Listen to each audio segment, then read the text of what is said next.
All right, so we are going to get ready to draw out our logo. We need to import our drawing that you've emailed to yourself and shared into your Media Art and Design Drive folder. And we're going to place, so file, place that image here.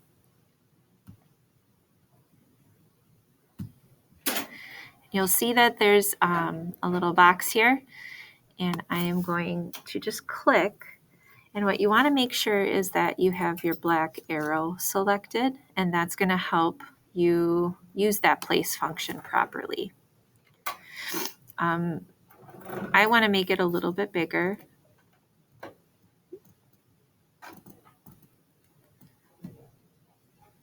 So if you hold down your Shift key and click on that bottom corner and drag it out, make it as big as possible because it's going to help you draw it out in the long run. Oh, sorry. And then you just click off of it. What you've noticed is that it created a layer 1. And think of it as you're building a drawing through multiple layers. And a benefit of that is as you are building it, you can turn layers on and off so you can see how it looks without a certain part, just to make sure you're building it nicely, or you can just ignore a part so you can focus on a section at a time. And you turn them on and off by this little eyeball. Pretty easy. So if you want to drop that into the first layer, title it drawing, and then create a new layer. And this is my first layer that I'm going to start drawing upon. Now in my logo, I have the J and the L. We got this tip, and I have a part that looks a little bit like a leaf. So I'm going to break those down into separate shapes and draw those independently at different layers. So I'm going to start with this second layer, and this is going to be my J. And we use the pen tool to do the majority of the drawing. When you click in a space, you can either go straight across and create a click, and it's going to make a straight line, or you can move down to a point, click, but keep that click engaged. Don't release the click yet, and drag your pointer out. What you see is tangent lines. You have two extended lines from your point that you can pull and address the angle or the curvature. And if you don't nail it, this is editable. So once I have the line close, I can release my click.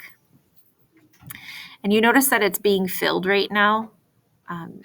To the left here is the fill and stroke. So you can select the upper left and hit none. So now it's just a line.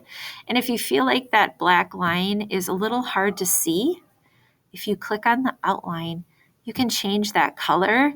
And now like that red stands out a little bit. So some tips for helping draw a little easier. After a curve, I'm going to have another curve set up. And you don't, if that works, if you can place that curve and you like the placement of that, you can just go ahead and click. It's kind of guesstimating what the next right move is going to be. If it doesn't work, then you just click on the previous dot. So right here. And when you have it selected, you'll see a little V next to your pen tool. So just reestablish that that's your starting point. And then go ahead and click to the next spot. I want a slight curve. And remember, it's all editable. So I want to start from this point. I need a straight line. I'm going to kind of guess right about there will be a good stopping point for that curve. I want to come back to this point. And I'm going to want to end and close this in as a shape. So you'll see that the highlighted box right by my pen is now white, and that tells you that you're going to connect and finish this as a single shape. Oops. There you go. And you can test that by going ahead and filling it